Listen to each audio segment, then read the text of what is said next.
That's somebody else's job. Was called out here. And the first thing I noticed, I don't install these kind of units. I don't do these. But green, red, this one looked a little lower. You put your finger in here and you notice there's a dimple out.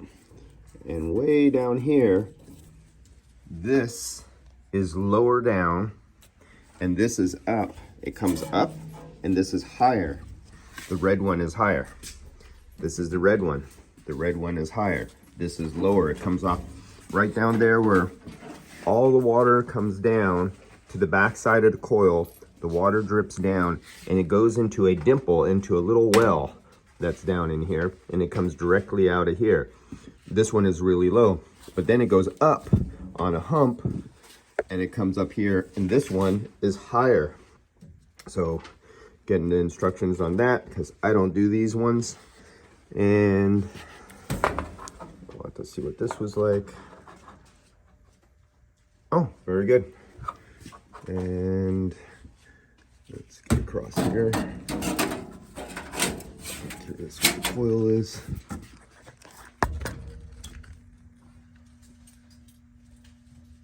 Looks pretty, I'm seeing it from the side. I can barely see that. And looks like it's level to a little tilt forward would be good. I have to re-look at that in the video because I don't get to see that. Let's see, I didn't put this in.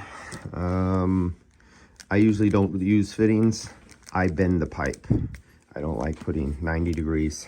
This is a little water pipe, hard 90, not a sweep hard 90. So we're gonna redo that because that's a 90 for water pipe. That's not a 90 for air conditioning. And this is where the factory puts their bulb. This is factory. And it's not even straight. It's actually, if you look downwards on this bulb, this is where the factory put it in. Instead of the bulb laying flat right across the top edge. So if you take a flat surface and a flat surface, I could use this as an example, I think. If I take that flat edge and I take that flat edge and I laid it right there, you have 100, other than this is in the way, you have 100% contact. But instead, the factory has it tilted a little bit. So you're contacting in the middle and you're not contacting on this side and you're not contacting on this side because this is not straight. Very small contact foot point, and that's directly from the factory.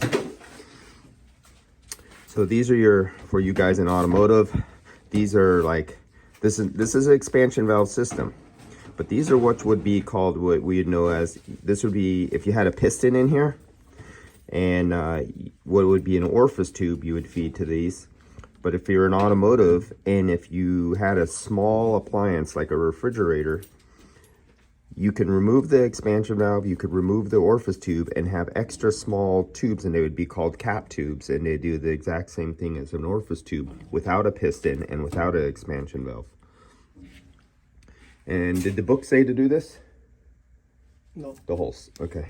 It's not. Yeah. I never put a glue yet. I just buy temporary. Right, okay.